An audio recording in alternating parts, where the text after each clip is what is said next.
কি আর কারোর আসতে ভালো লাগে? মা, গোপাল গেছে শ্বশুর বাড়ি, তাই তো ধরি ধরি করি, কিন্তু ধরতে নাহি পারি। শাশুড়ির আদরে গোপাল তো তাহলে খাসা আনন্দেই আছে। এখন ওই আদরে না আবার অন্য কিছু হয়ে যায়। হতে আর বাকি কি আছে? গোপালে লম্ফ ঝম্প দেখেই তো টের পাওয়া যায়। না না, গোপাল ফিরে এলে ওকে কড়া শাসন আর কাজের মধ্যে রাখতে হবে। আমি সিপাইকে পাঠাচ্ছি গোপালের খবর নিতে, সে আদৌ ফিরছে কিনা, আর না ফিরলে কবে ফিরতে পারে সেই ব্যাপারেও খোঁজ খবর নিতে হবে। একদম ঠিক ভেবেছেন মহারাজ। যাক, এবার গোপাল ফিরে এলেই জব্দ হবে।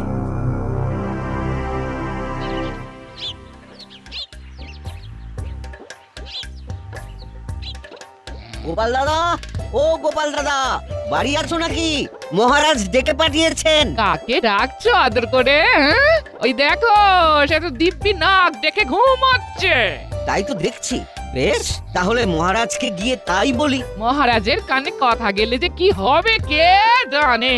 তবে না জানিয়েই বা উপায় কি? হ্যাঁ, আরাম করতে করতে লোকটা যে একদম কাম কাজ শিখে তুলেছে। ওহ,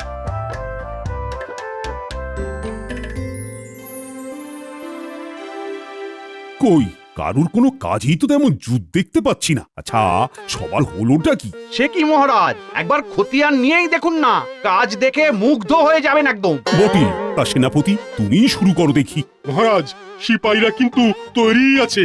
বিপদ বুঝলেই পাই পাই করে ছুটবে, কেউ ধরতে পারবে না। হ্যাঁ, তবে আমার গণনা বলছে এক্ষুনি তেমন কোনো বিপদের সম্ভাবনা নেই। তাই যাহা ইচ্ছা করি, যেথা খুশি যাই। হ্যাঁ, আর নিয়ম করে রাজসভায় আসি যাই আর বেতন পাই। আমার কিন্তু কাজের বিরাম নেই মহারাজ, নিত্য নতুন গবেষণা আজকাল। হ্যাঁ, সেই সব গবেষণার ফলটা কি হচ্ছে? সবই তো বিফলে যাচ্ছে মনে হচ্ছে। গোপালটা তবু যাও বা কাজের ছিল, কিন্তু সেও তো শ্বশুর বাড়িতে গিয়ে বসে আছে। আছে মহারাজ, গোপাল দাদা আছে। সে তো থাকবেই, কিন্তু আছেটা কোথায়? গোপাল দাদা নিজের বাড়িতেই আছে, আর নাক ডেকে ঘুমোচ্ছে। সাহস তো কম নয়। না না না না, গোপালকে আর মাফ করা যাবে না। ওরা কোনো শাস্তির কথা মাথায় আসছে নাকি মহারাজ? এখনো আসেনি, তবে এসে যাবে। রাজসভায় না এসে বাড়িতে বসে নাক ডাকার ফল গোপাল এবার একেবারে হাতে গরম পাবে। জানি তো এরকমই কিছু একটা হবে, তাই আমি ছুটে এলাম মহারাজ। এবারের মতো ওকে ক্ষমা করে দিন মহারাজ। ক্ষমা পরম ধর্ম বটে, কিন্তু এমন অপকর্ম করলে কি মাফ করা যায় মহারাজ? তাই তো বেশি একটু ভাবনায় পড়ে গেলাম এবার। উনি তো এতদিন ধরে আপনাকে বিভিন্ন রকম ভাবে সাহায্য করেছে না, তাই ওকে আর একটু সুযোগ দেওয়া হোক মহারাজ। আসলে শ্বশুর বাড়িতে গিয়েই আমার স্বামী না আরো অলস হয়ে পড়েছে। হ্যাঁ, একটু না অনেকটা, সেটা কি তুমি মেপে দেবে? না না না না, আমি কথা দিচ্ছি কয়েকদিনের মধ্যেই ওকে চটপটে করে রাজসভায় পাঠাবো আমি। হ্যাঁ, তাহলে দেখি কয়েকদিনের মধ্যে কিছু হয় নাকি। এবার আমার পালা, আমি শুরু করছি। আগডুম বাগডুম ঘোড়াডুম সাজে। আমি ছুটোছুটি করলে কি হবে? উনি একেবারে খোশ মেজাজে আছেন না? এটা তুমি ঠিক বলেছো দিদা, দাদুর মেজাজ একেবারে ফুরফুর করছে। দাদুর জন্য আজকে খেলা একেবারে জমে গেছে। তুমি আমাদের সঙ্গে এসে খেলো না দিদা। আমাকে কি আর তোর দাদু পেয়েছিস হ্যাঁ, যে কাজকর্ম শিখে তুলে দিয়ে আগডুম বাগডুম খেলবো? হ্যাঁ, ক্ষতি কি গিন্নি? তুমিও শিং ভেঙে বাছুরের দলে ঢুকতেই পারো। আমার তো আর তোমার মতো ভীমরতি হয়নি। হ্যাঁ, নাও নাও দাদু, খেলা শুরু করো তো। দিদা এসেই না সব কুড়িয়ে দিল। ও তুই যদি দাদু দাদু করিস, তবে দাদুর সঙ্গে বসে বসে না খেলে দাদুকে নিয়ে অন্তত হেঁটে চলে বেড়াতে তো পারিস। তোদের দাদু যে ঘরে বসে বসে কুঁড়ে হয়ে যাচ্ছে, সে খবর রাখিস? হ্যাঁ, সে হোক গে, আমরা থাকতে দাদুকে হাত পা নাড়াতে হবে কেন? আমরাই তো দাদুর হাত পা, তাই আমরাই দাদুর সব কাজ করে দেব। চল চল, চটপট হাতে পাতে করে দিদাকে দেখিয়ে দি বাচ্চারা কি পারে।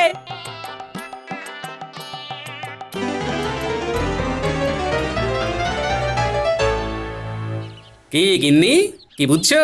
আমার ডান হাত বাঁ হাত কেমন কাজের হয়েছে নিজের চোখে দেখছো তো? এমন নাতি নাতনি থাকলে আমি আর তোমার কুড়েমি বন্ধ করবো কি করে? হ্যাঁ, ওপরওয়ালাই জানে এবার কি হবে। হ্যাঁ, তাহলে বুঝতে পেরেছিস তো কিভাবে কি করতে হবে? আপনি তো একেবারে ফর্দ ধরিয়েই দিয়েছেন মন্ত্রীমশাই। কি কি কিনতে হবে? মাছ, মশলা, তরি তরকারি। যাক যাক, এতদিনে তুমি তাহলে সংসারের দায়িত্ব বুঝেছো। আমি বলার আগে কি সুন্দর সব গুছিয়ে জোগাড় করে আনতে বলছো। হ্যাঁ হ্যাঁ, ফর্দটা বেশ ভালো করেই করেছি, যাতে এক সপ্তাহ আর নড়াচড়া করতে না হয়। এইভাবেই সংসারের প্রতি আরো দায়িত্ব নিতে হবে তোমায়। দায়িত্ব নিচ্ছি বটে, তবে নিজের সংসারে নয়, বরং গোপালের সংসারে। সে কি? আর সেটাও গোপালকে দায়িত্ব দিয়ে ডোবাবো বলে। তুমি যে কি খেলা খেলছো এবার কে জানে।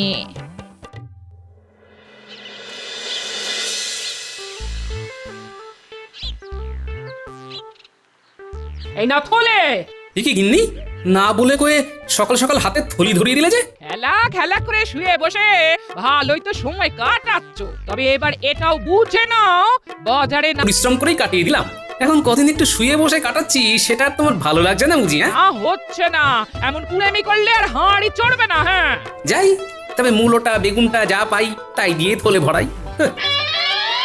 চলে পরে আনবো তো আমরা, তুমি কেন যাবে গোপাল দাদা? বাচ্চাদের কাছে খবর পেলাম ওদের গোপাল দাদুকে নাকি খুব খাটাচ্ছে দিদা, তাই গোপাল দাদার খাটুনি যাতে একটু কমে, তাই বাজারটা করে দিয়ে গেলাম আর কি। গোপাল দাদা তো লোকজনের উপকার কম করেন না, আর আমাদেরও অনেক উপকার করেছে। হ্যাঁ, তাই এটুকু করতে পেরে আমাদেরও খুব ভালো লাগছে। বললে তো যা আছে তাই দিয়ে দুজনের এক সপ্তাহ ভালো করে কেটে যাবে। একেই বলে গিন্নি, যে খায় ননি তাকে যোগায় চিন্তামণি। এবার আমি সত্যি সত্যি হাল ছেড়ে দিলাম।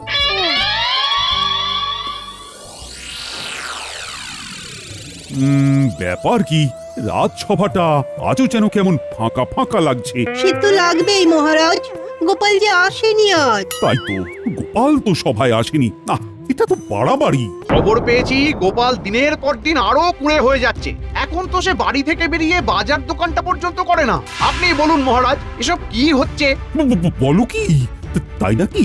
আমি কি একটা ভেষজ আর একবার খাইয়ে দেখবো মহারাজ, এই রোগ সারে নাকি? দেখা দেখির আর কি আছে মহারাজ, এবার অন্তত গোপালকে বরখাস্ত করা উচিত।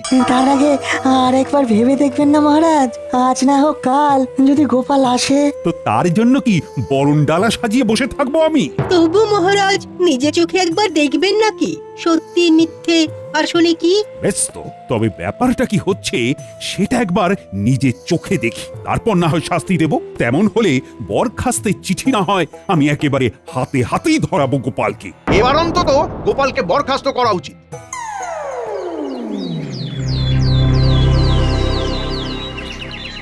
তোরা যে একেবারে আদা জল খেয়ে লেগে পড়েছিস দেখছি, আমার পান থেকে চুন খসতে দিচ্ছিস না।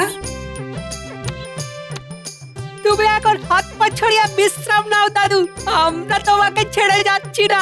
তুমি খালি বলবে কখন কি লাগবে, আর আমরা সঙ্গে সঙ্গে এইভাবেই তোমার কাছে সব হাজির করে দেব। না, তোরা দেখছি সত্যি খুব কাজের হয়ে গেছিস, একটা কিচ্ছু তো 19-20 হতে দিচ্ছিস না। কিরকম কি বুঝছেন মহারাজ? পায়ের ওপর পা তুলে গোপাল কেমন আয়েশ করছে নিজের চোখেই দেখছেন। না না, এই সব দেখে আর সহ্য করা যায় না। চলো, যা হওয়ার এবারে একেবারে সামনাসামনি হবে। সে তো হতেই হবে, আর তার জন্যই তো কাঠখড় পুড়িয়েছি মহারাজ। তারপর গোপাল, তোমাকেও যেন বেজায় ক্লান্ত দেখাচ্ছে। তা শরীর আর চলছে না বুঝি? আরে আরে মহারাজ যে, কি সৌভাগ্য আমার। সৌভাগ্য না দুর্ভাগ্য সেটা তো এক্ষুনি টের পাবে। এই যে, শোনো গোপাল, তোমার এই ঘরে বসে বসে ডিমে তা দেওয়া আর নেওয়া যাচ্ছে না। আজ আমি একটা হেস্তনেস্ত করেই ছাড়বো। হেস্তনেস্ত নয় মহারাজ, বলুন বরখাস্ত। হ্যাঁ হ্যাঁ হ্যাঁ, মানে তাই, আমি একেবারে তৈরি হয়ে এসেছি। এই যখন এতটাই করলেন তখন আরেকটু করুন মহারাজ। আবার কি করব? মহারাজ আপনি পারেন ওকে কাজের মধ্যে ফেরাতে, ওকে একটা দায়িত্বশীল কাজ দিলেই সেই কাজ করতে গিয়ে ও একটু চন মনে হবে, আর এটাই একটা শেষ সুযোগ মহারাজ। আবার একটা সুযোগ? এতেও যদি ওর কোনো উন্নতি না হয় তাহলে মহারাজ আপনি যা শাস্তি দেবেন তাই ও মাথা পেতে নেবে। হ্যাঁ, ও গোপালের গিন্নি তো জ্বালিয়ে মারলো দেখছি। মহারাজ সবে গোপালকে বরখাস্ত করবে করছেন, অমনি একবারে দরখাস্ত নিয়ে হাজির। উফ, বেশ, তাহলে আগামীকাল গোপাল তুমি একেবারে গিন্নিকে নিয়ে একবার সভায় হাজির হবে।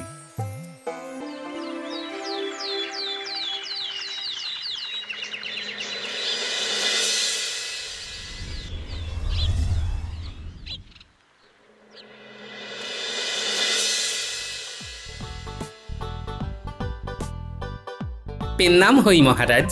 ওই কোথায়? এ তো হাই। হ্যাঁ, গোপালের আলসেমি যাওয়ার তো কোনো লক্ষণই নেই দেখছি। ও ভাই গোপাল, তুমি কি ক্লান্ত? তুমি নিজে মুখেই বলো না, সবাই না হয় শুনতো। গোপাল আর কি শোনাবে, এখন হাই তুলছে, একটু পরেই যাই যাই করবে। কারণ মহারাজ গোপালকে তাড়ালেন বলে। অযোগ্য লোককে সভায় বসিয়ে রেখেই বা কি হবে? যাক, তুমি এসেছো তাহলে, কিন্তু গিন্নিকে সঙ্গে করে নিয়ে না এসে তুমি তো সেই আমার আদেশ অমান্যই করলে গোপাল। কেন মহারাজ? কাজ তো আমি করব, গিন্নির কি দরকার? এই হ্যাঁ, মানে না, মানে তাই তো। নামে গোপাল আর তালেও ঠিক। মহারাজ এখন কি করিং কি বলিং? তা গোপাল, তোমার যখন শুয়ে বসেই থাকতে ইচ্ছে করছে, তখন বসে থাকার কাজই দেব না হয়। কাজ আমার ভাবা হয়ে গেছে। আমার দাদুর আমলের একটা টিনের সিন্দুককে প্রাসাদের সামনের মাঠে বসে রোদ খাওয়াতে হবে। এটা আবার কেমন কাজ মহারাজ? হ্যাঁ, এটা তো গোপাল চোখ বুঝেই করে দেবে। চোখ বুঝলেই তো টের চলে যায়, তাই কড়া পাহারায় রাখতে হবে। কিছুতেই সিন্দুককে কাটছাড়া করা যাবে না, আর যদি সিন্দুক হারায় তবে 100 মোহর জরিমানা গোপালকেই ভরতে হবে। বেশ, তবে তাই হবে মহারাজ। কাল থেকেই না হয় টিনের সিন্দুক রোদ খাবে।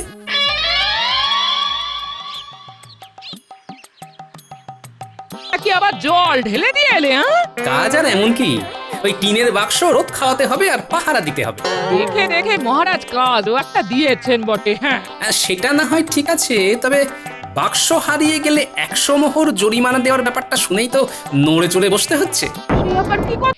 এতেই কাজ হবে। হ্যাঁ, তবে মহারাজও টের পাবেন জরিমানার কথা বলে তিনি আমাকে কত বড় একটা সুযোগ করে দিয়েছেন। আবার আবার কি প্যাঁচ কষছো বলো তো তুমি? হ্যাঁ, এখনো কষিনি, তবে কষে ফেলতে কতক্ষণ? তবে তার জন্য কাল বেলা গড়ালেই দেখা যাবে।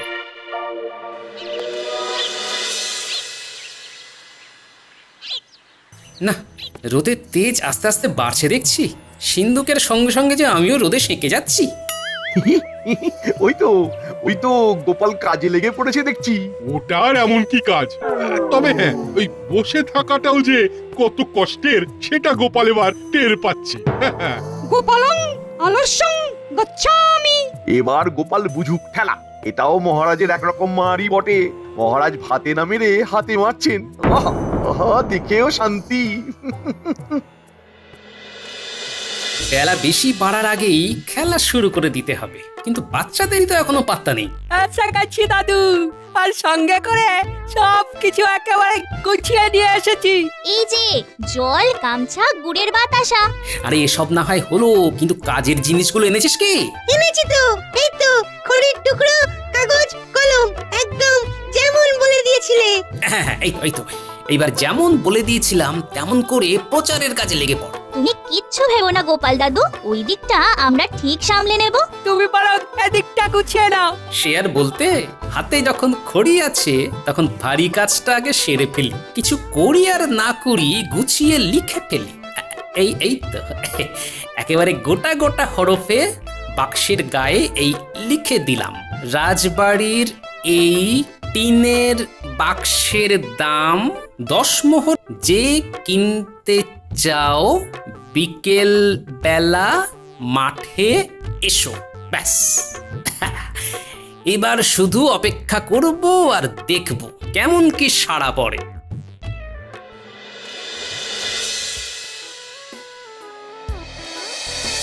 ও মা, দেখো দেখো, মহারাজের মনি যেন ফুর্তি, মিটিমিটি হাসছেন, যেন ভাবছেন কত কি। সে তো হবেই সভাকবি, সে তো হবেই। মহারাজ যে অলস গোপালকে আচ্ছা করে ঘোল খাইয়ে দিয়েছেন এবারে। রোদে বসে থাকতে থাকতে গোপালের মাথাটাই না এবার খসে পড়ে। বুদ্ধিতে যে মহারাজ গোপালের থেকেও কম যান না সেটা দেখিয়ে দিলেন বটে। হ্যাঁ, বসে বসেও যে মাথার ঘাম পায়ে ফেলা যায় সেটা তাহলে এবার গোপাল জানলো। কি বলো সবাই? বলার আর কি আছে মহারাজ, আমরা তো যা দেখার নিজের চোখেই দেখে এলাম। হ্যাঁ, গোপাল তো যথা সময়ে এসেই সিন্দুক নিয়ে গেছে। এবার কদিন রাখুক না কাছে কাছে। আগে মহারাজ, বেশি দিন কি আর রাখার প্রয়োজন আছে? ওই রোদ গরম কি গোপালের সহ্য হবে? গোপাল কষ্ট পাবে বলছো? কষ্ট পেলে পাক মহারাজ, তবেই তো ওর আলসেমির স্বভাবটা নষ্ট হবে। তাহলে আমার চিন্তা ভাবনায় কোনো গলদ নেই, তাই তো? আমার এক টোটকায় অলস গোপাল এবার কাত হয়েছে।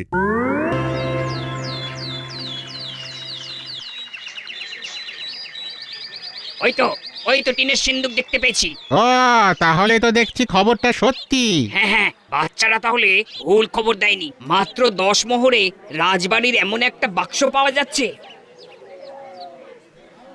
আমি আগে এসেছি, ওটা আমি নেব।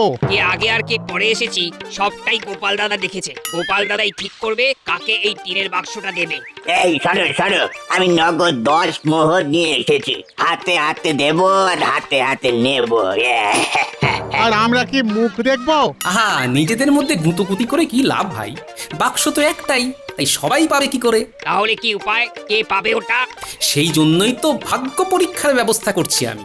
যারা ভাগ্য পরীক্ষার খেলায় যোগ দিতে চাও তারা একটা করে মোহর দাও, তারপর দেখো কি হয়। এই নাও, আমি দিলাম।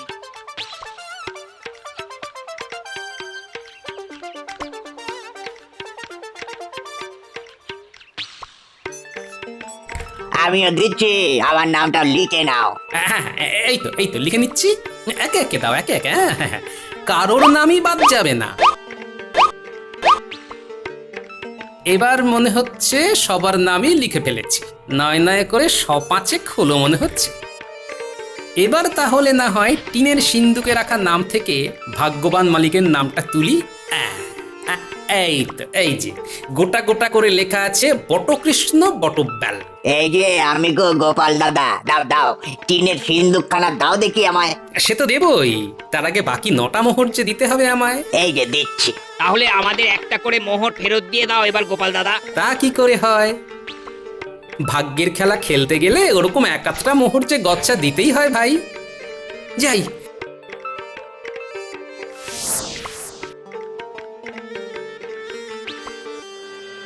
আমি এগোলাম। যাই, আমি বরং এবার মহারাজের কাছে যাই।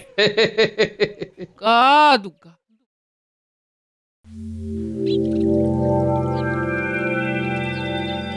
বেশ তো, তাহলে সবার কাজকর্ম আজকের মতো শেষ করি এখানে।